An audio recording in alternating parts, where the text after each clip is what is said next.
Good evening, Azeroth, and welcome to episode 126 of the World of Goldcraft. As usual, I'm your host, the Lazy Goldmaker of thelazygoldmaker.com, coming to you live from twitch.tv/lazygoldmaker. Welcome back. Hope you are enjoying gold making still. In this episode, I'm going to be continuing in a little bit of a similar vein to last week. But I'll be talking more about base legendaries and some of the other gameplay systems and how they impact gold making and how some different design versions could work and what sort of effect that might have. But we'll get to that. Before that, the podcast is of course made available by my patrons. So if you want to support me and the show, then head on over to patreon.com/thelazygoldmaker. And let's dive into the show. So before we talk about the discussion point and base legendaries and Shadowlands game systems, we're going to talk a little bit about what's happening in the game right now. There's not that much, but this week the Trial of Style is happening, where you can compete in a transmog competition. So this should be a, relatively speaking, compared to other weeks, good week for transmog sales. So for those of you already in transmog, then make sure that you repost a little bit more diligently than usual. You should see an uptick in sales, but it's still going to be transmog, so it's still going to be hit and miss, very highly variable from a day-to-day basis. Outside of that, I don't really expect anything to be happening until 9.1 at all, in terms of like large-scale changes to the game or how it works. We're in the 9.0.5. We're in the first balance patch. Base legendary sales have been good this week. Of course, they still are. There's not going to be any major changes at all until 9.1, which means it's just going to be business as usual. I've actually gotten some questions about that, like what's gold making like right now, but it's just going to be the same. It's literally the same markets as were good at launch. It's going to be Dark Moon decks for new alts. It's going to be base legendaries for new alts. It's going to be catch-up gear for alts. It's going to be consumables for people just getting into mythic raiding, right? Like, there are people who are behind the curve, or, well, they're ahead of the curve because they've just killed Sired and Athreus, but literally setting their first foot into mythic progression right now. That's happening. So consumables will still sell. The prices will just be a lot lower than they were at launch. But you'll still be making gold with literally all of the same items. And that's going to continue all the way up until 9.1. You're going to be potentially making money with all the same items you did at launch. So just keep crafting them.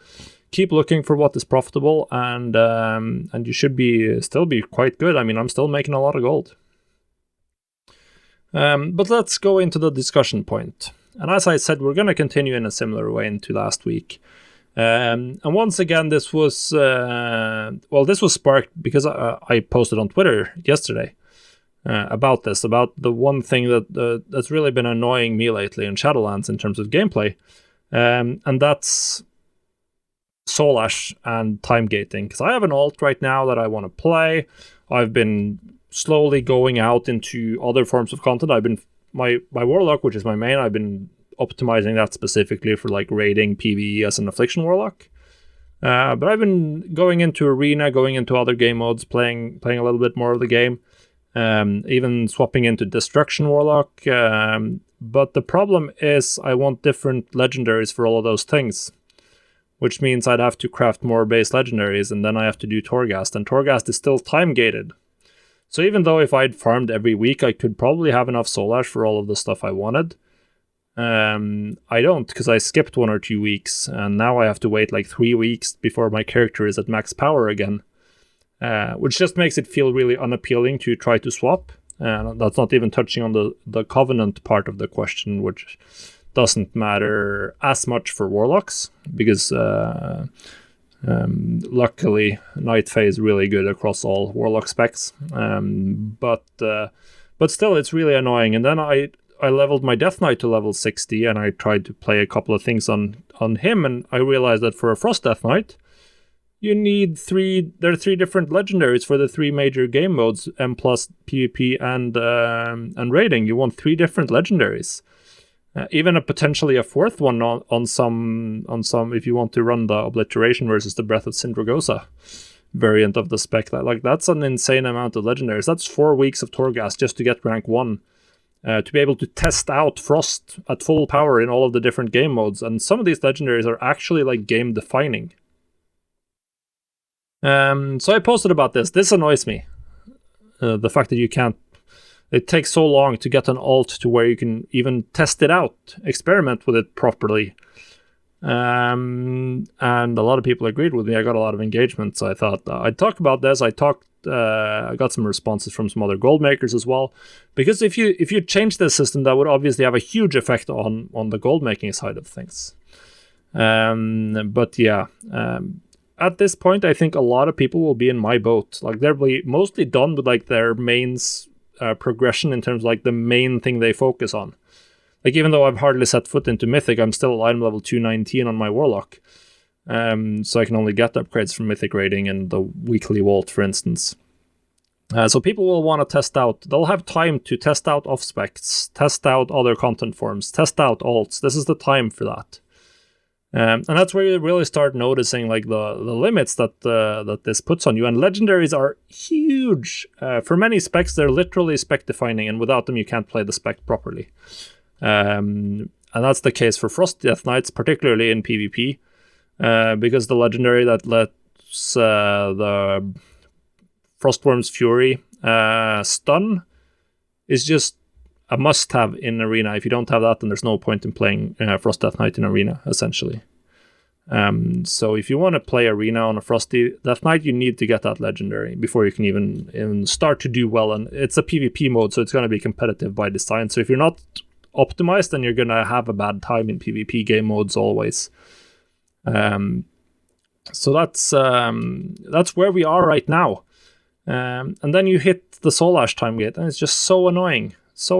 You'll have to wait. I mean, I still have to wait to get higher level legendaries for my other specs on my main. It's a little bit annoying, but the difference between a rank 1 and a rank 2 or 3 it's significant. But the difference between rank 3 and 4 is really not that big. It's generally not worth the Soul Ash unless you're a hardcore progression raider or a hardcore PvPer. Like 10 item levels, that's not a huge deal. But the 20 and 15 item level gaps, that's a lot more. So yeah, the barrier to entry for experimentation is really high from base legendaries and Soul Ash and how that works. And that's gonna make it, at least for me, it makes it a little bit less interesting to play my alts. I don't want to spend as much time on them, and conversely, I don't want to spend as much gold on them if I'd played them more. Of course, not everyone is in my boat. Some people have loads more time, and they can easily just power through this. Maybe they leveled earlier and took advantage. Like I didn't, of course. Multiple things like that can happen. And it doesn't take a lot of time to keep up to date. I mean, you can find a 5-man Torghast group for layer 8, and you're gonna roll through that pretty quickly. But you still have to wait 2, 3, 4 weeks from the point you hit level 60 to where you can really test out the spec and figure out if you like it. And I think that just annoys me a little bit. Like a significant time get after hitting max cap before you can even fully play the spec.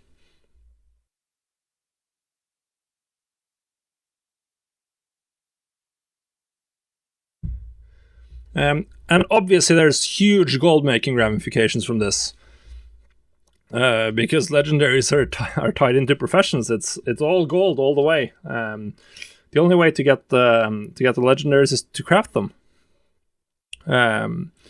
So obviously this is important for gold makers, how the legendary system works. It's my main market at the moment, base legendaries. Now, there are some advantages to the current system with time gates. And the obvious one is that it keeps demand for rank 1, 2, and 3 base legendaries very high. Since there's no way to very quickly go from 0 to rank 4, it means players will have an incentive to gradually upgrade. And, oh yeah, I have enough Soul Ash for rank 3. I'll do that because that's going to give me a power increase that's actually not insignificant. And then they'll have to wait another week or even 2 weeks to get to rank 4. And 2 weeks is a long time. Like playing with 15 eye level more in one slot, that's going to be a significant amount of stats for many people. So that's a very nice advantage. It means that there's still significant demand, and I can still sell rank 2 and 3 base legendaries very profitably across the board, which is obviously great. Something I've been thinking about is what if the system worked, or what if Soul Ash acquisition worked similar to the Conquest cap or the Valor cap, where there's a total cap that increases every week, so that you can run Torghast layer 8 over and over and over until you hit the maximum cap. That has been increasing since launch, so if you did it right now, then you could do like 20-30 runs, and then you'd have enough Soul Ash for like 3 rank 4 legendaries. You could just blast through that in a group of 5. And this would of course be very nice for getting your alts off the ground, or even if you've been away from your main and missed a couple of Torghast resets, you'd be able to catch back up if you wanted to. There's of course other ways you could deal with the catch up, like decreasing the Soul Ash cost of base legendaries for every base legendary you already have at max rank, which is something I've seen some hardcore raiders suggest, to make it easier to experiment.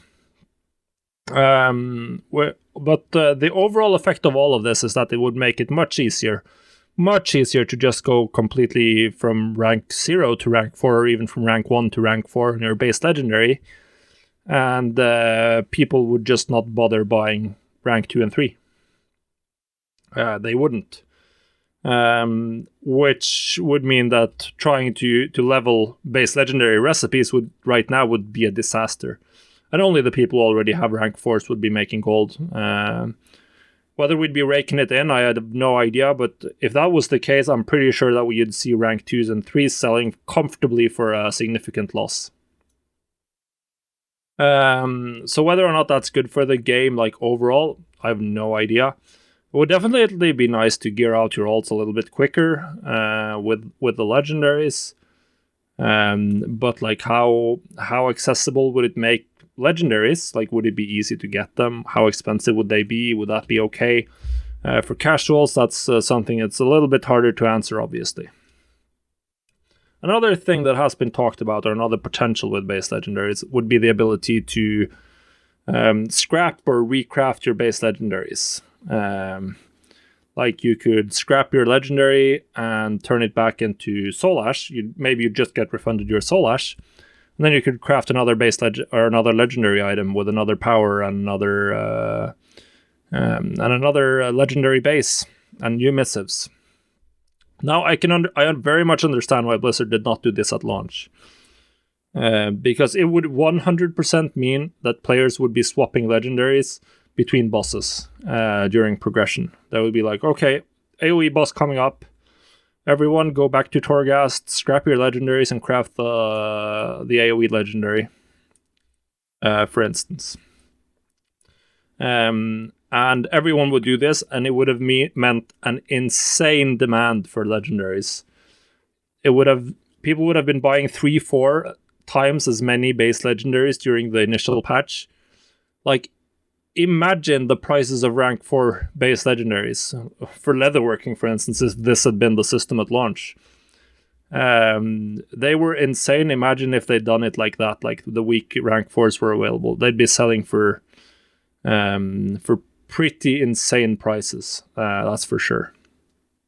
Now you could do it, of course, where it's not full efficiency. Maybe you don't get the full Soul Ash if you scrap your base legendary. Maybe you get 80%, 90%. And that would pretty much kill the swapping back and forth, but it would allow you to swap to another legendary if and when they do balance changes, like they did in 9.0.5, where some specs had to change their legendary power. But at this point, however, the optimal play is probably to just stockpile Soul Ash to be ready for whatever happens next. Just be ready to craft a high rank of whatever comes if they continue using Soul Ash for legendaries in a 9.1. And if they don't, you still probably just stockpile it and buy rank 4s for the other gameplay systems you want to play in, or the other gameplay or the other specs you want to try, or whatever. Which is a little sad.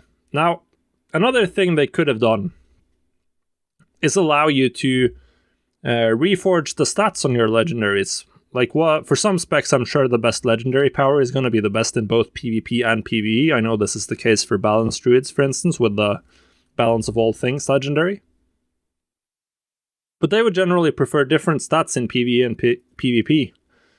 So, and since both game modes are actually competitive, like raiding is competitive, you need to do the most damage you can as a DPS player, or you'll always be at risk of getting benched. And the same in PvP. If you don't survive, don't have enough damage, you're gonna lose the match, and that's gonna feel really bad. So it would have been a very nice quality of life change to let players swap the secondary stats. Just have them bring a legendary item and 2 new missives to the Rune Forger, a Rune Carver, and just like bam bang, okay, we're swapping from Haste Mastery to Haste Versatility, or whatever. Would also have made the inscription and missive value hold up a little bit stronger, even if missives are still profitable. But the price is quite low, and it's definitely like a huge volume market. But yeah. Of course, the ability to scrap your legendaries and craft them again, or get Soul Ash Bank, would have been very nice for those of us crafting based legendaries. People would probably experiment a lot more and buy more base legendaries if they could do that. The most hardcore players probably would like swap between raid and PvP during the first couple of weeks when they could only have one, and then as they gradually got enough Soul Ash for 2 base legendaries or 2 rank 4 legendaries, it wouldn't matter as much. But that would have been an insane gold making potential in a market that's already been absolutely amazing. So it will be interesting to see. I think that some amount of like softening up of the quality of life of getting legendaries is going to have to change. It'll be interesting to see where they go in 9.1. Some of the things I've talked about here has been talked about by like high-end raiders and other people who care a lot about like the PvE, PvP side of the game. I'm personally someone who very much enjoys, at least I enjoy raiding in PvP. I'm not a big M+ player, but I definitely enjoy those sides of the game, and I enjoy the optimization that goes into it and following along.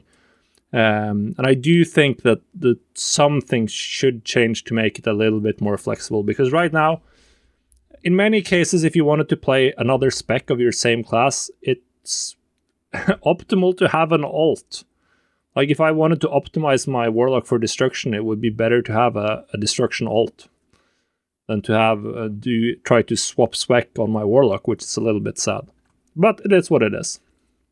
So what do you guys think? If you have any... if you disagree or agree, just let me know in the comments. Yeah, it'll be interesting. What do you think is going to happen in 9.1 to base legendaries? Do you think they were too expensive? What do you think about the system so far? I mean, personally, I've loved it since I made so much gold, but I can understand for many people it's probably a huge barrier to entry to gearing their characters. So just let me know. And we'll go into the question part of the podcast. So we have one from a patron that we'll go into, and if there are any from Twitch chat, now is the time to blast them in there. So, how does everyone stay ahead of stocking? I sell out almost every day, and I have to do a major restocking, which is a good thing, but a huge time sink. Should I focus on just one market instead of 3, or just move to more expensive crafts like just base legendaries? So, this depends a little bit on why you can't craft more than what you're currently doing. So if you can't stay ahead of restocking, it means that you need to craft more, obviously, or at least get more items onto the auction house if you can. But what you do depends on if the limit is the amount of gold you have or the amount of time you have. It's generally going to be one of those two. I actually have a YouTube video that I've finished recording on that subject that's going to come out fairly soon. So it's a very interesting subject. But if you can't afford to stock more than what you're currently doing, then you obviously just have to live with it until you can afford to stock more. But long term, you'll eventually hit the point where the time is the limit, and I think that's the case for you.